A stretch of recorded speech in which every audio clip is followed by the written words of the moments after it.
This is episode 252 of the Focused Mindset podcast. And today we're going to talk about building rapport and keeping our communication strong with those that we care about. But before we do, I want to let you know I've been doing something pretty cool on Instagram. I have been answering and talking about my 35 favorite solution-focused questions. And those questions kind of shift from time to time. So I created a brand new 35-day solution-focused questions worksheet that you can download. And I'm going to leave that link in my show notes or in the description if you're on YouTube. And so that way you can get that fresh off the press. Or I'm going to be working that into a brand new project where I'm going to be putting out a journal with all of those questions for us to ask ourselves the way that I did, because I learned a lot. You can hear how I answered them by hopping over to any of my social medias. Cher, Kretz, the Focused Mindset, I believe is most of my handles.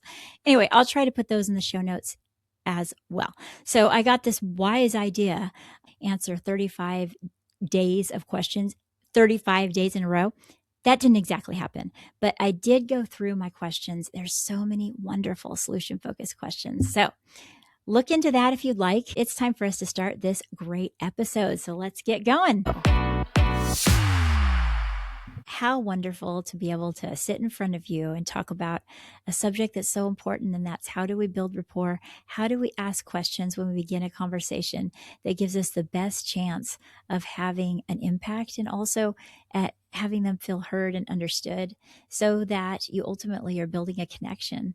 I teach the solution-focused approach all over the place.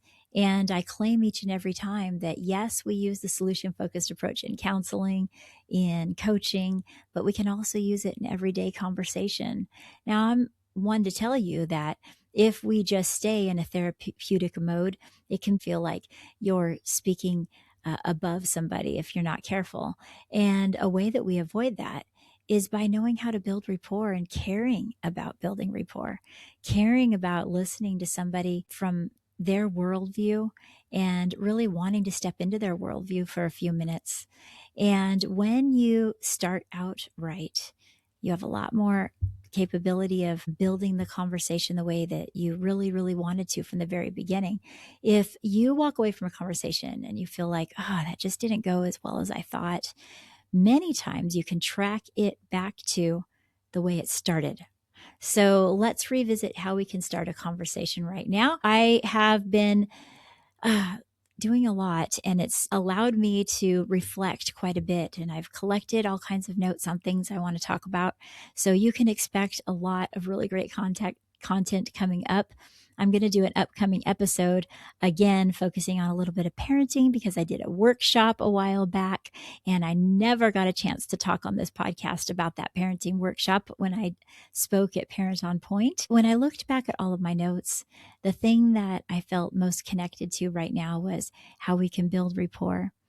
And it really comes from an episode that I listened to recently on the Solution Focused Possibilities podcast. Solution Focused Possibilities is one of my favorite solution focused podcasts. And they really break it down in a real way. And if you want to listen to a great solution focused podcast, listen to them, because they're authentic, helpers that are just out there in the mental health field and willing to put ideas out there into the world for all of us to learn about. Their most recent episode, when they talked about the question, what's been better? And if you know a lot about solution focus, the second meeting, after you've already gone through quite a bit of your building of their best hope and all of that, a question that's often encouraged is, what's been better? And there's nothing wrong with that question. It's often effective and starts the conversation out on the right foot. But I found that for me, a weird phenomenon started happening a few years back when I used that phrase, what's been better, especially if I was having a conversation. When I say what's been better, it would come across accidentally as kind of like invalidating, or that I was into the positivity movement or something. Like, don't talk about bad with me. I just want to hear about what's going better. And I began to realize that I didn't like the way that started out, and I couldn't really put my finger on why. I just felt that it was a little unauthentic, even though it was very authentic to me. I was excited because I really truly wanted to find out what was better. The problem was, is the other person is like, what if things aren't better? And the only thing that this person ever wants to talk about is what's better. And I kind of would get some eye rolls, and a few of the more snarky students that are willing to be real with school counselors would say, is that all you ever want to talk about is what's going good? What if there's things that are terrible in my life? And they weren't trying to focus on their problem. They were just giving me a tip that I was coming off a little bit too Pollyanna, a little bit too positive. And does that lean a little bit towards toxic positivity on accident? I mean, sometimes toxic positivity is basically trying to talk somebody in to thinking that everything is good, and wearing the good vibes only, and wouldn't want to focus on the bad. And that's not the realistic world we live in, and that's not how I want to present authentically. And I had to revisit. It's like 3 years, I want to say 2023, that I kind of began to really journal about this and thinking, why is this not landing? And I realized in that time that that's exactly what was happening, is that I was just coming off too positive. And it sounds weird, but it's true. And some of you guys might say, I don't ever have that problem because I just don't come off that way. But, I'm always smiling, and I'm always wanting to talk about what's going good. And I feel as though the solution focused approach has brought so much of that ability for me to reframe how things are going, that it can just get a little out of control. Sometimes people just want to tell you how things are a little messed up. And I would even get this feeling inside of me, and sometimes it still does, where I'm like, we're just so negative. And to me, it would seem like the negative is so huge in the conversation, when really it wasn't. It was just where that person is at. So I've had to put myself in check often. And as I was listening to Solution Focused Possibilities, I found that Dr. Sophie Wallace, who is one of the people on the last episode, I believe she's in many of them. She's so sweet in how she speaks.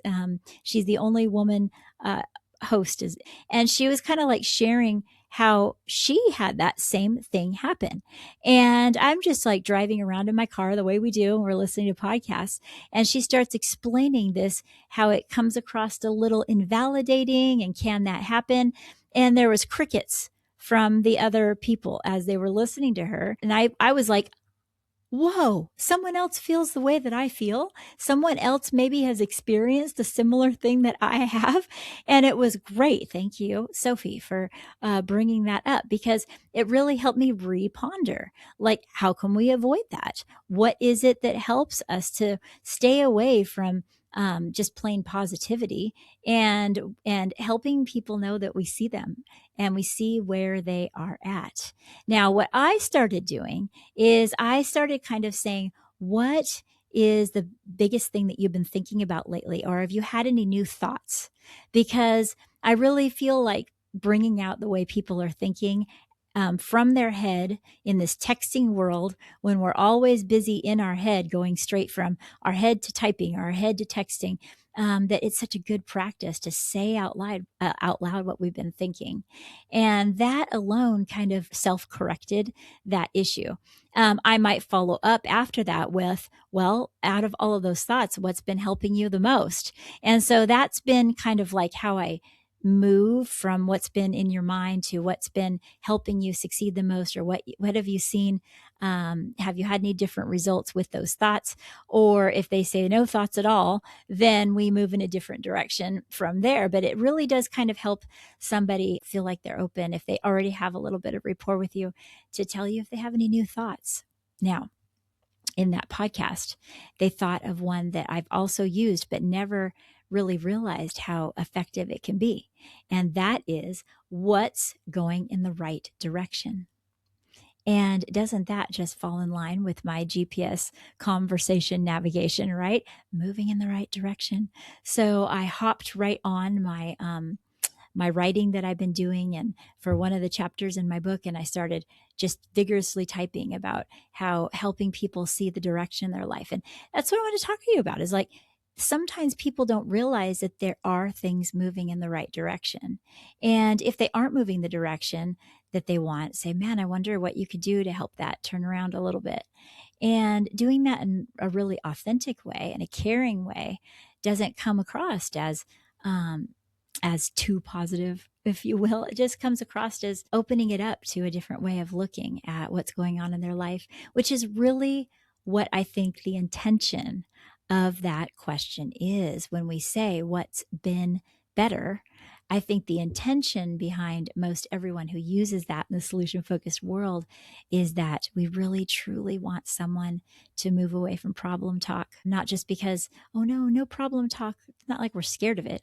It's just such a desire within us to help people move towards solution talk and things that they could do to make a difference, that it's a natural question to ask. And sometimes it lands great.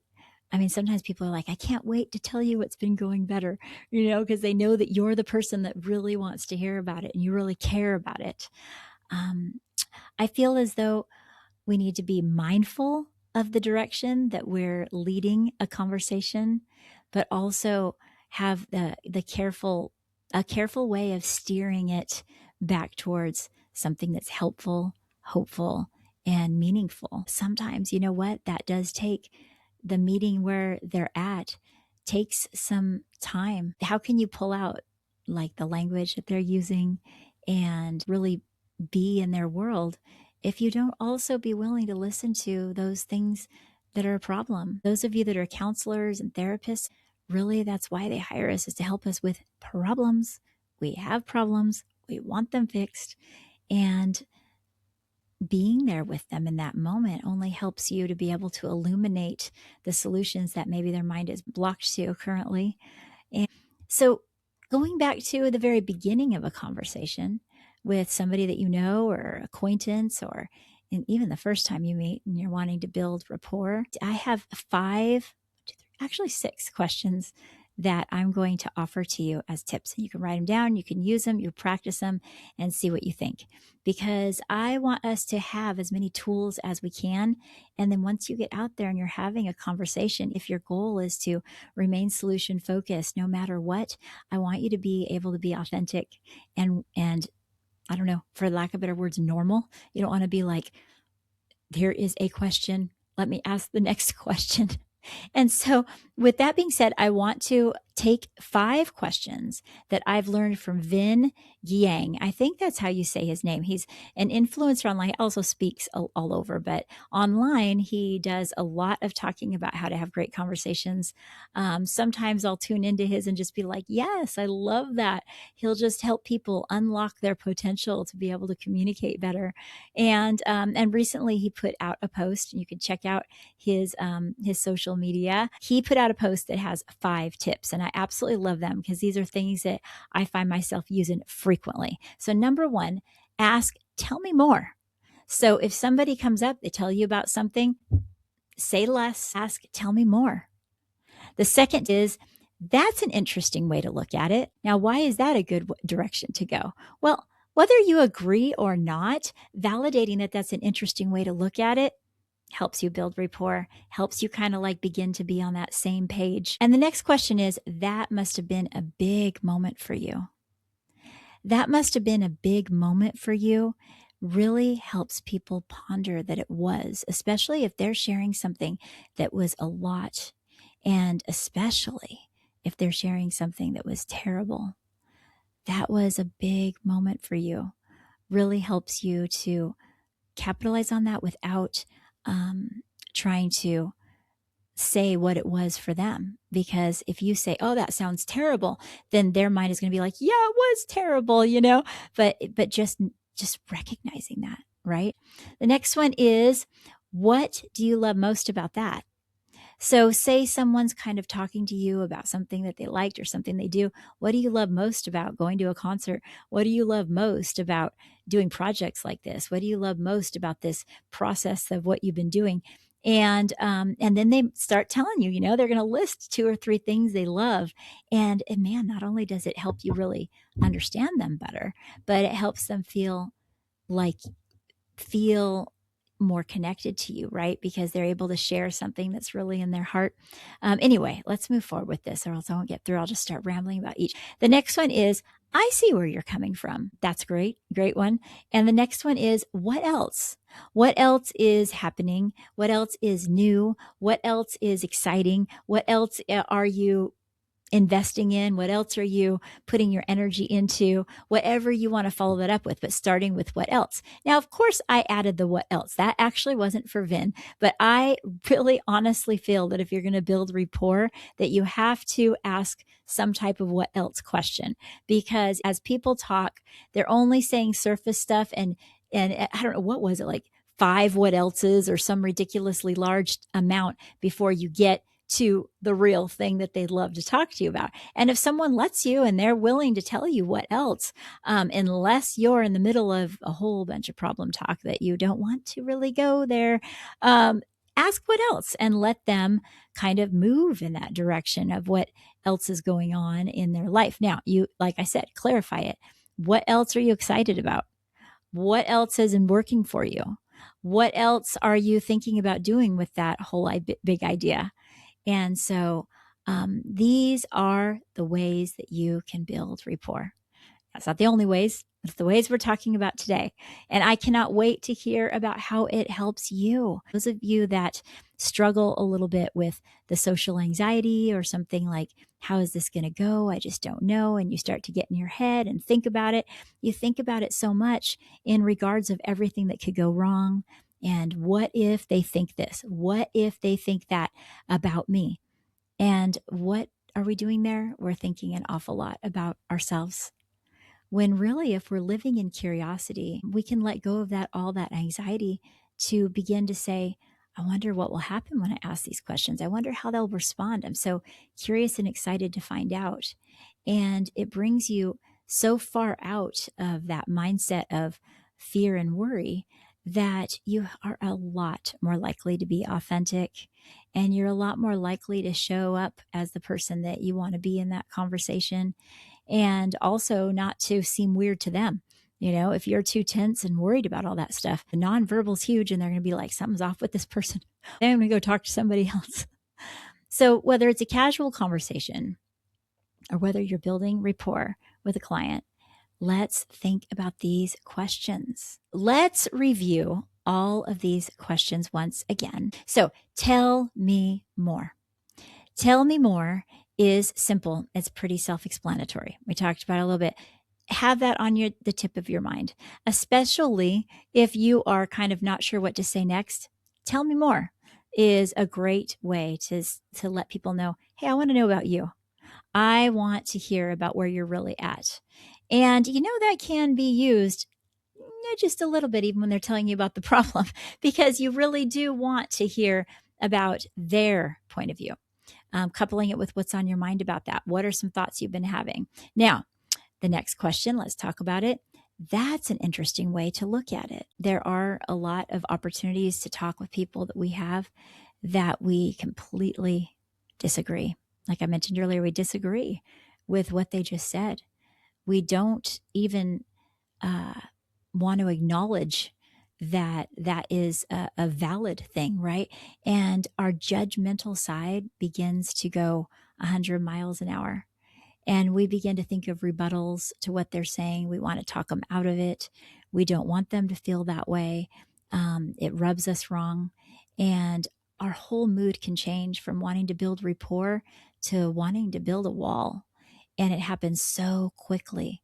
It can happen with an eye flinching or sitting back in your chair, or just, really? You think that? Accidentally letting that bias come out in you. Don't let that happen if you want to build rapport. There's too many things that we can meet on, too many thoughts that we can bring out in each other that helps us grow closer and helps us have a closer bond, to worry about having a conflict. There is no person in the world that you're going to look eye to eye in every single area of life. So trying to do that takes us away from rapport, far, far away from rapport. So if you find yourself listening to someone who's stating something you really don't agree with, what you can say is, that's an interesting way to look at that. And the rapport isn't broken if you say that, unless you say it with a lot of sarcasm and rudeness. Say it authentically with curiosity. Now, that must have been a big moment for you. Think about the power of that question, whether you're talking about something that went really well in their life or whether you're talking about something that didn't go well. Acknowledging that that must have been a big moment for you really goes a long ways to rapport. I love acknowledging where people are at. I love saying, that must have been, a lot of times I'll just say, that must have been big for you. I could tell that meant a lot. And then just stopping and allowing them to say, yeah, it did mean a lot because, or it did impact me a lot because, and, um, and that pause after that question like that gives them permission, doesn't it? It gives them the permission to break down a wall a little bit and have an opportunity to share with you. And even if they just answer with yes, they know that you're acknowledging a different frame of mind than some people would if they would automatically go right to, oh my gosh, I can't believe that happened. And what do you love most about that? Is the next question. I think that people don't frequently get asked that. I mean, I don't. You know, when I'm sharing things, don't frequently get asked, well, what do you love most? Usually people are just kind of listening to the story. I appreciate it when they do, though, because I have a brother-in-law that will always be like asking those type of questions when we're talking, usually in his kitchen as he's cooking. And he'll continue to ask me questions that brings out more, and it doesn't go unnoticed to me. And I feel like that's why a lot of people that go into their home feel like they have a rapport with him. It's not because of all the wisdom that he shares. It's because of all of the ways that he listens and all of the ways that he chooses to be curious. And he's one of the very few people that I've had ask something along the lines of, well, what do you love about that? And and it kind of, at the beginning, you're like, well, man, I really have to think about that. What do I love about that? And so don't be afraid just to jump in there and ask what people like. They don't get asked that question often, and it will really help you build a rapport. Felt I've never really in my life actually came across someone who has a lot to say about every single thing that they're learning and feel as though I feel closer to that person. I usually feel as though they're knowledgeable. And so that's why I always think when I'm going into a conversation, what is my intention? What is my intention here? If it is to build rapport, which it almost always is, then I'm going to have to take away my ability, my natural, I guess, prone to saying, oh, yeah, I'm kind of like sometimes just so talkative. And I'm going to have to pause that because I want to be the person that makes someone feel heard. So asking, what do you love most about that? Now, I see where you're coming from is also another one of those great things that just kind of make sure you put yourself on the same plane. You're not above them. You're not underneath them. I see where you're coming from. People want to know that they matter. People want to know that they are heard. And that accomplishes that. When I say that with my teenager, I see where you're coming from. I'm a lot more likely to get something out of that conversation. Now, my daughter currently, if you're listening to this in 2026, is getting ready to graduate, getting ready to turn 18. And you can imagine that I feel like sometimes I rarely get a chance to really hear what she has to say. And many times it's like hello and goodbye with her. And, she's busy. I get it. But recently, and I'm going to have to tell you this full story another time, she got in a car accident. Her car had to be fixed. It was an incredibly bizarre car accident. And here she was in the car with me for a period of like 3 weeks, with me going back to her pre-license and car days that I would drive her back and forth to school and pick her up here and there.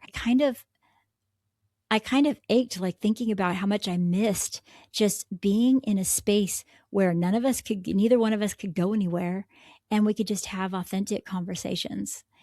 And I realized that my ability to share was also equally as important to her as my ability to listen. And so through that time in the car, I would ask her and then I would share a little bit.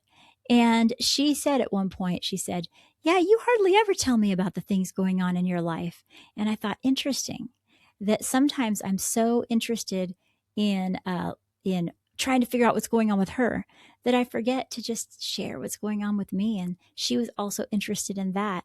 And it was such a wonderful relationship building time. But saying, "I see where you're coming from," can also lead to her or the person you're talking to authentically seeing where you're coming from. And isn't that a wonderful treat when people do? So I would find out, like, I see where you're coming from. The way I've looked at it sometimes is, and then I have kind of like a permission in the conversation to share a little bit from my side. And I would notice her kind of turning her head and listening, and then, seeing where I come from, because it is important that we're also seen and heard. And the problem is sometimes we just kind of like force that to happen or demand it, we think, to happen. And really, it happens so much better when we first see where they're coming from. And I witnessed that personally with my daughter, who's just growing up way too fast, right? And I love the fact that, your adult relationship with your kid can also be really cool and have different types of conversations when you get away from that parenting stage. But I also just kind of like found myself loving each moment of her being in my car. A little part of me was like, yeah, I want to be able to have my time back of driving her everywhere, but I also love listening to her music and listening to her perspective. And I hope to continue those type of conversations and do them on purpose. Now it needs to happen a little more deliberately since she's busy and moving into that new stage of her life. And we just got to do that with the people we care about. Got to be a little bit deliberate about asking these types of questions to keep the rapport happening and not let it die down. I don't want to assume that we have rapport just because we did a year ago. I want to build that fresh perspective in our relationship. So it's important with every one of the relationships we have, right? And then the last one, what else? What else is happening? What else is new? What else has been helpful? What else has been bringing you joy? What else is causing you peace? What else has been a challenge and how have you got through it? That what else question is, gosh, kind of like magic. And it's something that we use a lot in counseling. So, anyway, I hope that this episode helps you move in the right direction. I know you, like me, have a lot going on in your life. You're a leader, you're moving forward, and you're making it happen. And I know that you will be able to communicate well each day when you put that on the first forefront of your mind. Remember that building connections is so important in this world where we're so full of exploring AI and getting information from, I don't know, a online entity rather than people, and moving in a direction where it just seems normal to do that. I want us to normalize the human connection, and I hope you take moments to do that right now, today. So glad we got to have this time together. Until next time, live solution focused. Bye.